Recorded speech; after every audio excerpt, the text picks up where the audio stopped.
नमस्कार, स्वागत है आपका लोकसभा टीवी पर। मैं हूं मनोज वर्मा और आप देख रहे हैं हमारा खास कार्यक्रम संवाद में इस बार हम बात करेंगे राज्यसभा सांसद अनिल बलूनी जी से। अनिल बलूनी जी हाल ही में कैंसर जैसी बीमारी को हराकर अपने काम पर लौटे हैं। वो एक मिसाल बने हैं उन लोगों के लिए जो खास तौर पर आज कोरोना जैसे रोग से डरते हैं या भयभीत होते हैं। उन्होंने एक ऐसी बीमारी को हराया है जिसके बारे में ये माना जाता है कि उसे कोई हरा नहीं सकता, लेकिन अनिल बलूनी जी एक ऐसा उदाहरण बन के सामने आए हैं। हालांकि कई और लोगों ने भी मुकाबला किया कैंसर का और कैंसर को हराया। उनसे हम बात करेंगे, खास तौर से जो पीएम फंड के लिए उन्होंने मुहिम चलाई है सोशल मीडिया के जरिए, उसे भी समझने की कोशिश हम अनिल बलूनी जी से करेंगे। अनिल जी, आपका बहुत बहुत स्वागत है लोकसभा टीवी पर। बहुत बहुत धन्यवाद। अनिल बलूनी जी, सबसे बड़ी बात कि आप कैंसर जैसी बीमारी को हराकर काम पर लौटे और आज कोरोना की चुनौती दुनिया के सामने खड़ी है।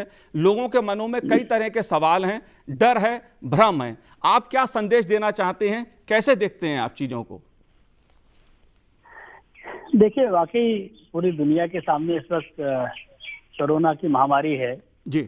और कोरोना की महामारी से खासतौर से अगर हिंदुस्तान के परिप्रेक्ष्य में हम देखेंगे जी तो हिंदुस्तान में बड़े अच्छे तरीके से लोग भी और सरकार जिस तरीके से हमारी राज्य सरकारें हैं, केंद्र सरकार बहुत अच्छे तरीके से इस बीमारी से मुकाबला कर रहे हैं। जी हमारी केंद्र सरकार ने बहुत सही समय पर निर्णय लिए हैं और उन निर्णयों का लाभ अब सब दिख रहा है। अगर आप देखेंगे जी कि यूरोप और अमेरिका में जिस तरह से महामारी हो रही है जी और हिंदुस्तान की जनसंख्या जो कि यूरोप और अमेरिका से भी ज्यादा होगी शायद, जी उसके बावजूद हमारे यहाँ बहुत अच्छे तरीके से इसको नियंत्रण किया जा रहा है। और देखिए, कोई भी बीमारी हो जी उसमें मनोबल का एक बहुत बड़ा रोल होता है। जी अभी आपने कैंसर का जिक्र किया, बहुत लोगों ने कैंसर को हराया है जी और अब बहुत अच्छी दवाइयां भी आ गई हैं, बहुत अच्छे तरीके के कीमोथेरेपीज हैं, अन्य थेरेपीज हैं, तो बहुत अच्छे कैंसर में भी अब बहुत अच्छा इलाज हो रहा है। लोगों को मनोबल अपना मजबूत करके रखना चाहिए। और कोरोना का जहाँ तक विषय है, अगर आपकी इम्यूनिटी अच्छी है, अगर आप सारी जो मेडिकल जो सुझाव हैं जी उनका पालन करते हैं, तो मुझे नहीं लगता कि इसमें कोई बहुत बड़ा मृत्यु दर भी बहुत ज्यादा नहीं है। लोगों को जो सरकार द्वारा सुझाव दिए गए हैं उनका पालन कीजिए, स्वच्छता का पालन कीजिए, सोशल डिस्टेंसिंग का पालन कीजिए। इन सब चीजों का पालन करेंगे तो कोरोना को भी हम लोग जल्दी परास्त कर देंगे और इस भारत से तो कोरोना को हम मुक्त बहुत जल्दी करा पाएंगे। जी अनिल जी, आपने खुद अस्पताल में एक लंबा समय व्यतीत किया और एक बीमारी से, कैंसर से आपने मुकाबला किया। मैं इसलिए बार बार ये सवाल आपसे पूछ रहा हूँ क्योंकि आज जब कोरोना की जिक्र होता है तो कुछ लोग अपनी बीमारी को छुपाते हैं, डर के भागते हैं। पुलिस जाती है, डॉक्टर जाते हैं इलाज के लिए तो उन पर आक्रमण करते हैं, पत्थरबाजी करते हैं, कहीं ना कहीं बीमारी को छुपाने की कोशिश करते हैं।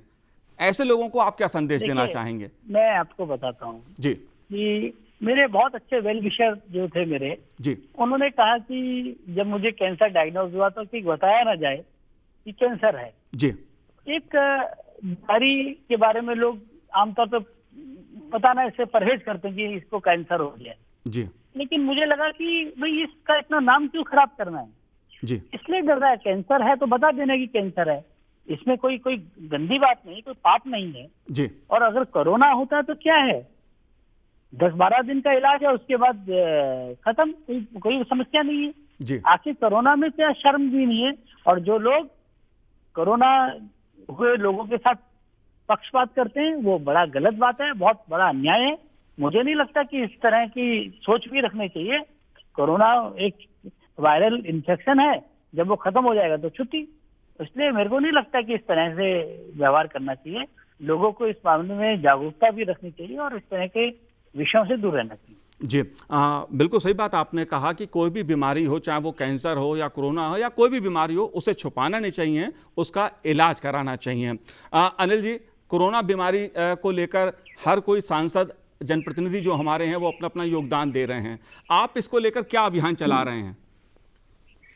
देखिए, मैं आपको बताता हूँ कि अभी तो सबको सोशल डिस्टेंसिंग रखनी है जी, लेकिन मनोज जी, मैं तो पिछले सितंबर माह से जी सोशल डिस्टेंसिंग पे हूँ, जी क्योंकि जब आपकी इम्यूनिटी सप्रेस्ड होती है उस दौरान आपको कम लोगों से मिलना पड़ता है, डिस्टेंस रखना पड़ता है। जी और ये जो कोरोना की बीमारी है, ये पूरे हिंदुस्तान को नहीं, दुनिया को जी सोशल डिस्टेंसिंग, जो नॉर्मल हाइजीन के नियम है, ये सब सिखा के जाएगी। और जी इसलिए इन सब चीजों का पालन करके हमको आगे बढ़ना है। और मैं, क्योंकि मेरी इम्यूनिटी सप्रेस थी, मैं तो बाहर वैसे भी नहीं निकल सकता हूँ, जी तो मैंने टेक्नोलॉजी का सहारा लिया। जी और टेक्नोलॉजी का सहारा लेके मैंने, हमारे यहाँ कहा गया कि सब लोग पीएम केयर फंड में हम लोग सहयोग करें, तो मुझे लगा कि मैं भी कंट्रीब्यूट कर सकता हूँ इसमें। जी तो मैंने क्या किया कि उत्तराखंड के जितने विद्वान लोग थे, जितने पद्म श्री पद्म विभूषण से जो अपने क्षेत्रों के महारत हासिल है, ऐसे लोग थे, डॉक्टर्स हैं, इंजीनियर्स हैं, उद्योगपति है, उन सब की एक सूची बनाई जी और मैंने उनसे बात करना शुरू किया। और मैंने कहा कि भाई, मैं आपके नाम, आपकी जो फोटोग्राफ्स है अपने फेसबुक और ट्विटर पे शेयर करूंगा, जी आप कीजिए। और रोज मैं 5-5 लोगों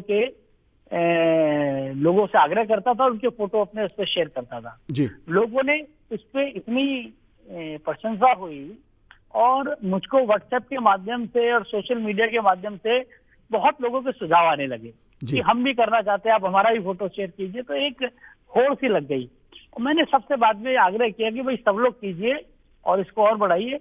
और मैंने उत्तराखंड के जितने पद्मश्री थे, जितने पद्म विभूषण थे हमारे, उन सब लोगों से मैंने आग्रह किया। बड़े बड़े डॉक्टर्स, जो, क्योंकि डॉक्टर्स का समाज में बहुत बड़ा स्थान होता है, जी तो उन डॉक्टर्स से मैंने आग्रह किया, उन्होंने अच्छा सहयोग किया। तो इस तरीके से बहुत लोगों को इसमें जोड़ा और बहुत अच्छा उसके परिणाम भी आए।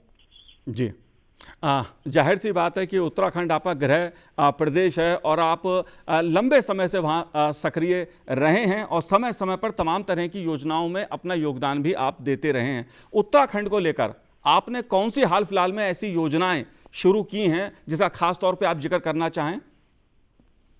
देखिए, मैं उत्तराखंड का रहने वाला हूँ, वहाँ की मिट्टी से जुड़ा रहता हूँ, जी तो तमाम जो चीजें होती है वो करना पड़ता है। मैंने कोरोना के टाइम पर एक और काम किया। देखिए, भारतीय जनता पार्टी में हम लोगों के खाली रहने का समय हमको दिया नहीं जाता है। जी इसी तरह से सबको बोला जाता है कि भाई काम करते रहिए पार्टी के लिए, समाज के लिए। तो हमने क्या किया कि टेक्नोलॉजी के माध्यम से वीडियो कॉन्फ्रेंस करना शुरू किया। जी मैंने उत्तराखंड के कई तरीके के, कई जो विद्वान लोगों से बातचीत की, भाई कोरोना में उनके क्या सुझाव हैं, उनसे सुझाव लिए। केंद्र सरकार को जो सुझाव थे केंद्र सरकार को भेजे, जो राज्य सरकार के सुझाव थे राज्य सरकार को भेजे, जो मेरे हिस्से का काम था वो मैंने किया। तो इस तरीके से बहुत लोगों को इससे जोड़ा।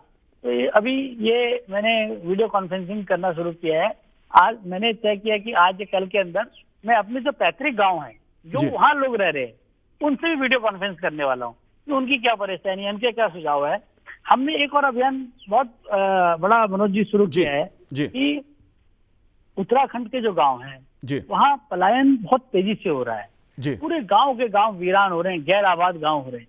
तो हमने क्या किया है कि जो अभी इस दौरान, लॉकडाउन के दौरान, हजारों लोग दिल्ली से, अन्य महानगरों से अपने गांव आए और हमने एक रिवर्स माइग्रेशन की चर्चा की कि भाई गांव में वापस, गांव को दोबारा से आबाद कैसे किया जा सके। तो उसके लिए मैंने उनसे आग्रह की, अगर कुछ लोग भी, सरकारी आंकड़ा है कि करीब 52 से 55 हजार लोगों के बीच में इस वक्त गाँव में आके, महानगरों से आके रह रहे हैं। तो हमने उनसे आग्रह कर रहे हैं कि उनमें से भी कुछ लोग स्वरोजगार के माध्यम से जड़ी बूटियां उगाने के लिए, कोई हॉर्टिकल्चर के कर सके, इस तरह की कोई चीज सोचे तो हम लोग उनकी मदद कर सकते हैं। तो इस तरह का हम लोगों की कोशिश है कि उन लोगों को जोड़ा जाए।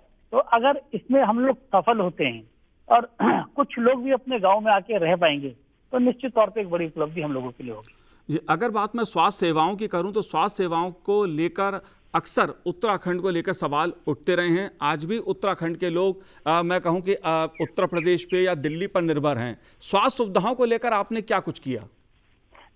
देखिए, जब मुझे पहाड़ की हालत, मैं जानता हूं कि पहाड़ में इलाज कराना बड़ा मुश्किल होता है। जी और अगर आप देखें किसी आदमी की तबीयत खराब हो जाती है तो उसको बड़े बड़े महानगरों में लेके आना पड़ता है, देहरादून जाना पड़ेगा, हल्द्वानी जाना पड़ता है। तो मैंने अपने जो सांसद निधि था, जी उस सांसद निधि से मैंने हेल्थ में काम करना शुरू किया।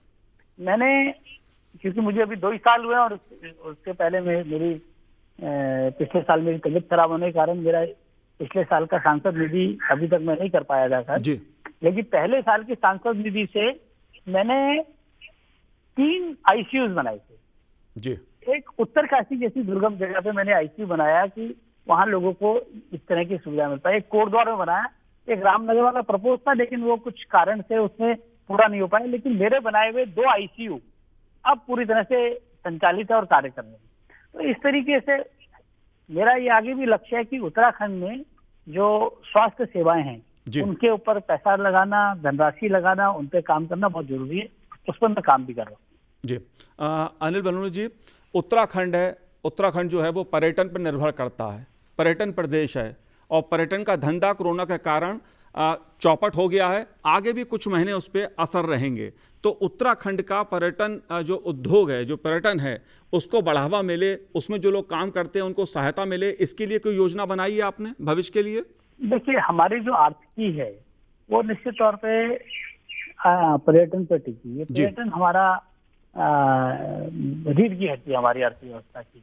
और इस जो लॉकडाउन है, अगर इससे सबसे ज्यादा कहीं असर पड़ा है तो पर्यटन पर पड़ा है। अब देखिए कि ये हमारे यहाँ सीजन का टाइम है, 4 धाम यात्रा शुरू हो रही है जी और हमारे यहाँ जो नैनीताल, मसूरी, रानीखेत, ये जो पर्यटक स्थल है, ये सब गुलजार इस वक्त रहते हैं और इस वक्त सब बंद पड़ा है। होटल, छोटे छोटे होटल्स हैं, रेस्टोरेंट्स हैं, उनकी किस्तें जानी हैं। हजारों लोगों के पास टैक्सी, लाखों लोगों के पास एक एक कार, टैक्सियां ले रखी हैं, उनकी किस्त जाती है। भुट्टे वाला भुट्टे बेचता है जो 4 महीने में अपने लिए किसी तरह से पूरे साल का धनराशि अपने लिए बचाता है। नौकायान वाला है, खच्चर वाला है। इस तरीके से पूरे उत्तराखंड की जो आर्थिकी है जी वो इस पर्यटन पे टिकी हुई है और पर्यटन पूरी तरह से प्रभावित है। जी लेकिन अब एक ऐसी अभूतपूर्व परिस्थिति मानव समाज के सामने आई है, तो अभी तो इससे निपटना है। लेकिन जैसे ही लॉकडाउन समाप्त होता है उसके बाद उत्तराखंड में जो लाखों लोग पर्यटन के क्षेत्र में जुड़े हैं, इनको हम विश्वास दिलाते हैं। इनको हम आपके माध्यम से भी हम लोग इनको विश्वास दिलाते हैं कि जैसे एक बार लॉकडाउन खत्म होगा, उत्तराखंड के पर्यटन से जुड़े हुए लोगों के लिए पूरी जी जान से इनको कैसे इस मुसीबत से निकाला जा सके, इसके लिए कार्य करेंगे। एक बार इस युद्ध काल से हम निकल जाए, फिर इन लोगों के लिए कुछ कल्याण के लिए काम करें। अनिल बलूनी जी, आप राज्यसभा सांसद हैं, बीजेपी जो मीडिया का प्रभार है उसका भी दायित्व आपके पास है। देश भर की मीडिया को आप देखते हैं, उसकी रणनीति बनाते हैं। कुछ राजनीतिक सवाल भी आपसे मैं पूछना चाहूँगा, उनके उत्तर जानना चाहूँगा, क्योंकि कांग्रेस पार्टी लगातार सवाल उठा रही है इस बात पे कि केंद्र सरकार ने जो लॉकडाउन की स्थिति थी वो प्लानिंग के साथ नहीं की, देश में बिना चर्चा किए, बात किए लॉकडाउन लागू कर दिया, जिसके चलते जो मजदूर हैं, गरीब हैं, उन्हें बहुत समस्याओं का सामना करना पड़ा। देखिए, कांग्रेस की समस्या क्या है ये देखिए, इनको ये समझना पड़ेगा कि ये जो करते हैं उस पर जनता बड़ी नजदीकी से नजर रखती है जी। और जनता उनके ऊपर देखती है कि वो क्या सही कह रहे हैं, क्या गलत कह रहे हैं। अगर आपको ध्यान हो कि जिस दिन प्रधानमंत्री जी ने लॉकडाउन की घोषणा की जी, उस दिन कांग्रेस पार्टी के तमाम बड़े नेता, इंक्लूडिंग राहुल गांधी, और मेरे ख्याल से शायद देखना पड़ेगा सोनिया जी का भी बयान इस तरह के थे कि लॉकडाउन जल्दीबाजी में कर दिया, बिना सोचा विचारे, थोड़ा देर से करना चाहिए था जी, बहुत जल्दीबाजी में कदम उठा दिया। और अब क्या कह रहे हैं कि लॉकडाउन देर से उठाया। तो कभी अपने ऐसे विरोधाभासी बयान देते हैं, कभी कहते हैं कि जल्दी कर दिया, जल्दीबाजी में ले लिया, कभी कह रहे हैं कि कदम उठाने में देरी कर दी। तो मुझको समझ नहीं आता वो कहना क्या चाहते हैं। आज पूरे विश्व में जी, इस बात की प्रशंसा हो रही कि भारत जिस तरह से कोरोना से लड़ रहा है, अगर ये भारत कोरोना से अच्छे तरीके से लड़ रहा है तो क्या अनिल बलूनी या हमारी पार्टी की थोड़ी विजय है? ये पूरे देश की विजय है, ये पूरे देश की प्रशंसा है और हम पूरे देश के कल्याण के लिए काम कर रहे हैं। तो आखिर जो चीज सही है उसके लिए सही तो बोलना चाहिए। पूरा विश्व कह रहा है कि भारत अच्छा तरह काम कर रहा है, कांग्रेस पार्टी कह रही है कि देश ठीक से काम नहीं कर रहा। तो मनोज जी सोचिए कि किस तरह की बातें हैं। दूसरी बात जी आप देखिए कि आज भारतीय जनता पार्टी सहित कई प्रमुख दल, स्वयंसेवी संस्थाएं, आप भी कई ऐसी संस्थाओं से जुड़े होंगे। जी छोटे छोटे मोहल्ले की सभाएं जो हैं वो जन कल्याण के काम कर रही हैं। जी वो गरीबों को खाना खिला रही हैं, वो गरीबों के लिए कुछ व्यवस्था कर रही है। आपने कहीं सुना कि कांग्रेस पार्टी के फला फला लोग कोई जनसेवा का काम कर रहे हैं? कहीं आपने देखा कि राहुल गांधी कहीं खाद्यान्न की व्यवस्था करा रहे हैं? कहीं आपको सोनिया जी का दिखा कि सोनिया जी गरीब लोगों की मदद के लिए कुछ कर रहे हैं? जी मैं तो कहीं देखा नहीं कि कांग्रेस के कई कार्यकर्ता समाज सेवा के काम कर रहे हैं, गरीबों को खाना खिला रहे हैं। तो आखिर कांग्रेस केवल नुक्ताचीनी करे, इस युद्ध काल में, इस महामारी काल में भी केवल विरोध की राजनीति करे, मनोबल गिराने की बातें करे, ये किस तरह की राजनीति है? और इसी कारण मनोज जी, जी इस देश की सबसे पुरानी राजनीतिक दल आज इस स्थिति में पहुंच गया है। आज ऐसी हालत हो गई है कि इनके 40-50 सांसद नहीं जीत पा रहे हैं।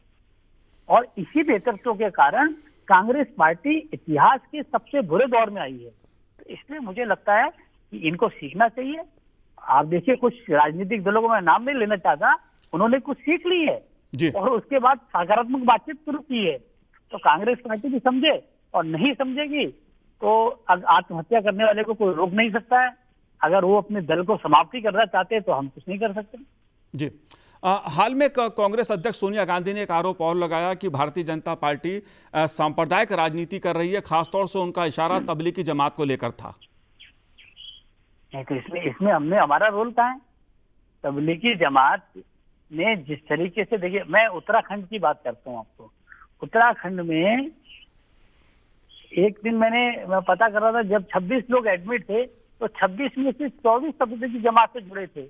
जी आप बताइए, उत्तराखंड जैसे राज्य में 80-90% लोग किसी दिन ऐसा होता है कि तबलीगी जमात से हैं, तो इसको कहने में क्या है? और दूसरी बात, हम तो नहीं कह रहे, सारे टीवी चैनल लिखते हैं। इसमें राजनीतिकरण, सांप्रदायिकरण कौन कर रहा है? सोनिया गांधी जी बताए कि क्या इसमें गलत है, कहाँ किसने सांप्रदायिकरण किया है? और हिंदुस्तान की राजनीति में अगर सांप्रदायिकरण का इतिहास देखेंगे तो कांग्रेस ही दिखेगी।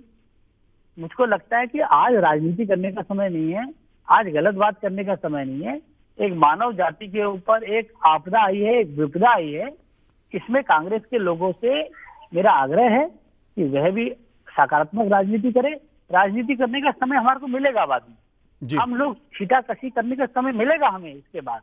जब एक बार हम इससे उबर जाए, उसके बाद आराम से इंडिया गेट पे खड़े होकर हमको गाली दीजिएगा, हमें कोई दिक्कत नहीं है। लेकिन आज समय नहीं है इस बात का, आज समय है साथ खड़े होने का। जी चलिए, अच्छी बात है। आप कांग्रेस से भी अपील कर रहे हैं कि साथ मिलकर कोरोना वायरस से लड़े। लेकिन एक सवाल और है, चूंकि आपने अस्पताल में रह के कैंसर रोग से लड़ते हुए उन डॉक्टरों की, नर्सों की, जो पैरामेडिकल स्टाफ होता है उसकी सेवा भाव को बहुत करीब से देखा है। और कोरोना संक्रमण में ये चीज़ देखने में आ रही है कि कुछ इलाकों में, कुछ क्षेत्रों में डॉक्टरों को निशाना बनाया जा रहा है, पत्थरबाजी की जा रही है उनको ऊपर। ऐसे लोगों को आप क्या संदेश देना चाहेंगे? देखिए, मैं बहुत लंबे समय अस्पताल में रहा जी, और मैं देखता था कि किस तरीके का जो नर्सेस थी, किस तरह के समय पे काम करती और किस तरह से मरीजों की सेवा की जाती है, डॉक्टर्स किस तरह से करते हैं, हॉस्पिटल के स्टाफ किस तरह से करते हैं। बाकी ये लोग भगवान का स्वरूप होते हैं। और उनके साथ जब जैसे आदमी देखता है कि उनके साथ गलत व्यवहार हो रहा है तो मुझे बहुत दुख होता है। और वाकई इससे बड़ा पाप कुछ हो नहीं सकता कि इन लोगों के साथ, ये जो इस बुरी परिस्थिति में काम कर रहे हैं, जिस इन्फेक्शन के साए में काम कर रहे हैं, जिस तरीके से काम कर रहे हैं, इनके साथ अन्याय करना, इनके साथ गलत व्यवहार करना, इनको तो पूज्य होने चाहिए। और ऐसे लोगों के साथ आप ऐसा व्यवहार कर रहे हो, ये वाकई दुर्भाग्यपूर्ण है, ये नहीं होना चाहिए। और सरकार से भी मैं आग्रह करता हूँ, अभी तो एक्ट भी बन गया है और जो इस तरह का व्यवहार कर, उन पर सख्त से सख्त कार्रवाई की जाने की जरूरत है। जी। अगर बात मैं पश्चिम बंगाल की करूं, खास तौर पे मैं राजनीति की बात करना नहीं चाहता, लेकिन कुछ घटनाएं ऐसी हैं जो देश के सामने उभर के आ रही हैं और देश भी उन्हें टीवी के माध्यम से, मीडिया के माध्यम से देख रहा है, समझ रहा है। अभी हाल ही में केंद्रीय टीम पश्चिम बंगाल गई थी वहां का जायजा लेने जमीनी स्तर पर कि कोरोना की स्थिति क्या है। पहले तो वहां की सरकार ने टीम को आने से मना किया, लेकिन जब केंद्र ने दबाव डाला कि नहीं जरूरी है, तब उसको अनुमति दी गई। इस तरह की राज्य और केंद्र के बीच की जो राजनीति है, संघीय ढांचे की बात की जा रही है, ममता बनर्जी अक्सर इस बात का सवाल उठाती हैं, इसको आप कैसे देखते हैं? देखिए, ममता जी इसी तरह की राजनीति करती रही है और इसी को कोरोना विषय को अगर आप छोड़ भी दें, उससे पहले भी देखें तो हर तरह की टकराव की राजनीति करना उनका बड़ा शौक है, उनका लगता है। और बंगाल की जनता भी देख रही है। जब कल हम लोगों ने टीवी चैनल पे इस तरह के चित्र देखे जी कि आरएएफ के जवानों को दौड़ाया जा रहा है, उनके साथ मारपीट की जा रही है, तो मैं नहीं मानता कि बंगाल में भी जो इसको देख रहा होगा उसका खून नहीं खोल रहा होगा कि जो लोग हमारी रक्षा के लिए उनके साथ इतना अभद्र व्यवहार करना।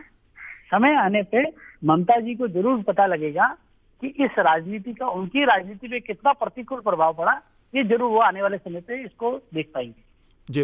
अनिल जी, आप कैसे देखते हैं, क्योंकि यह अक्सर बात संघीय ढांचे की बात कही जाती है, लेकिन आमतौर पे जो मुझे देखने को आ रहा है और जिस तरह से प्रधानमंत्री ने एक के बाद एक कई बार महत्वपूर्ण फैसला लेने से पहले राज्यों के मुख्यमंत्रियों के साथ चर्चा की हैं, लेकिन उसके बावजूद कई राज्यों के मुख्यमंत्री कई तरह के सवाल उठाते हैं। आप कैसे देख रहे हैं पूरे परिदृश्य को? क्या हम कह सकते हैं पूरा देश एक है? देखिए, पूरा देश एक है जी। और कुछ लोग होते हैं जरूर ऐसा। मेरा उनसे यही आग्रह है कि ये राजनीति करने का समय नहीं है, राजनीति करने का समय जरूर आएगा। आज इस महामारी से मानव जो इतिहास है उसको मानव को बचाना है और किसी तरीके से इस लड़ाई में, इस मुसीबत से हमको निकल जाना है। मेरा सब जितने मुख्यमंत्री इस तरह की राजनीति कर रहे हैं उनसे भी आग्रह है और मुझको लगता है कि उनके प्रदेश की जनताएं भी, उनके प्रदेश के लोग भी ये जरूर चाहते होंगे इस पे राजनीति रहो। सब लोगों को विश्वास है कि जो केंद्र सरकार कर रही है, नरेंद्र मोदी जी जो कर रहे हैं, वो सबके लिए भले के लिए कर रहे हैं। इसलिए इस पर राज्य सरकारों को मुझे लगता है कि थोड़ा संयम बरतना चाहिए। जो ऐसा एक दो राज्य कर रहे हैं, अगर नहीं करेंगे तो उस राज्य की जनता जरूर समय आने पर जवाब देगी। लोकतंत्र में यही एक तरीका है। जी, बिल्कुल सही कहा आपने कि कोरोना से मुकाबले में पूरा देश एक है। एक आखिरी सवाल आपसे, और आपने कहा कि कांग्रेस पार्टी से पूछिए, जानिए कि उनके नेता क्या काम कर रहे हैं। मैं आपसे जानना चाहता हूं कि सरकार बहुत अच्छा काम कर रही है, प्रधानमंत्री नरेंद्र मोदी जी की पूरी दुनिया तारीफ कर रही है, लेकिन भारतीय जनता पार्टी एक राजनीतिक संगठन के नाते लोगों के लिए वो क्या काम कर रही है? कोई आप काम गिना सकते हैं? अच्छा सवाल पूछा जी, बहुत अच्छा सवाल पूछा। देखिए कि एक तो मैं इसको दो पार्ट में आपको बताना चाहूंगा जी। एक तो भारतीय जनता पार्टी ने किस प्रकार से अपनी कार्य संस्कृति को बदला इस मौके पर। और देखिए, भारतीय जनता पार्टी की खूबसूरती भी है कि हम अपने आप को किस तरीके से समय के अनुकूल काम करना सीखते। अब सोशल डिस्टेंसिंग का समय है, लोग घर से बाहर नहीं निकल सकते। हम लोगों ने वीडियो कॉन्फ्रेंसिंग के माध्यम से हमारी एक राष्ट्रीय पदाधिकारी बैठक होती है जी। हमारे राष्ट्रीय अध्यक्ष नड्डा जी ने पार्टी के सभी सांसदों के साथ वीडियो कॉन्फ्रेंसिंग, और ऐसा नहीं किया कि सारे सांसद 400 सांसदों से, ऐसा नहीं। उत्तराखंड के सांसदों से एक दिन बात करी, एक दिन छत्तीसगढ़ के सांसदों से बात की, एक दिन उत्तर प्रदेश के सांसदों को 3-4 ग्रुप बना के बात की, जिससे कि सार्थक बातचीत हो सके। इसी प्रकार से सारे राज्यों के सांसदों से बात की, सारे प्रदेश अध्यक्षों से लगातार बात की, किस तरीके से उनको काम करना है। तो एक टेक्नोलॉजी के माध्यम से हर मंडल तक के ऑडियो ब्रिज के माध्यम से छोटे से छोटे कार्यकर्ताओं से बात की, कई लाखों कार्यकर्ताओं के साथ बात की। पहला बात ये, बात किसलिए की? बात इसलिए की गरीब लोगों को भोजन मिल रहा है क्या जी। भारतीय जनता पार्टी ने जगह जगह पे गरीब लोगों के लिए भोजन की व्यवस्था। हमको पता था कि ये समय सबको राशन की जरूरत है, तो कहीं हमने मोदी किट बनवा के कच्चा राशन बांटना शुरू किया। कहीं ऐसी जगह थी जहाँ कच्चा राशन नहीं बांटा किया, वहां हमने मोदी किचन बनाया, तो वहां लोगों को खाना बांटना शुरू किया। हमने एक एक कार्यकर्ता को कहा कि आप 5-5 गरीब लोगों को खाना खिलाओगे, घर से पका हुआ खाना, तो उसने आस पड़ोस के 5-5 लोगों को खाना खिलाना शुरू किया। इस प्रकार से हमने करोड़ों करोड़ों लोगों को भोजन पहुंचाया और लगातार ये अभी भी चल रहा है। रोज शाम को जब हमारी बैठक होती है तो उसमें प्रत्येक राज्य की ब्रीफिंग होती है कि आज कितने लोगों को भोजन कराया गया। ये सिर्फ हवा ही नहीं, उसको पूरा नीचे तक मॉनिटर किया जाता है। और हमारा कार्यकर्ता गरीब लोगों को खाना खिलाने, गरीब लोगों की मदद करने में पूरी ताकत से जुटा हुआ है। तो भारतीय जनता पार्टी ने टेक्नोलॉजी के माध्यम से अपने कार्यकर्ता को मोबिलाइज किया और अपने कार्यकर्ताओं से गरीब तक को खाना मिल सके वो व्यवस्था की। हमने जगह जगह पे मास्क बनवाना शुरू किया जी, और गरीब लोगों को मास्क बंटना शुरू हुआ। आज हम कई लाखों की संख्या में हम लोग मास्क बांट चुके हैं। हम लोग, हमारा कार्यकर्ता पीएम केयर फंड के लिए मोबिलाइज कर रहा है। कई करोड़ों लोगों को हम इसके लिए प्रेरित कर रहे हैं। आरोग्य ऐप के लिए लोगों को प्रेरित कर रहे हैं। तो भारतीय जनता पार्टी कहीं भी ऐसा नहीं कि लॉकडाउन से पहले जितना काम करती है उससे अधिक काम कर रही है। हमें पता है कि आज इस देश को आवश्यकता है कि हमको और ज्यादा काम करना है, तो हम लोग और ज्यादा काम कर रहे हैं। जी, चलिए, ये समय ऐसा है जिसमें सभी को मिलकर मुकाबला करना होगा कोरोना बीमारी का। आपने हमसे बात की अनिल बलूनी जी, आपका बहुत बहुत शुक्रिया, बहुत शुक्रिया आपका अनिल जी। तो आज हमारे संवाद कार्यक्रम में इतना ही। मुझे दीजिए आज्ञा, नमस्कार।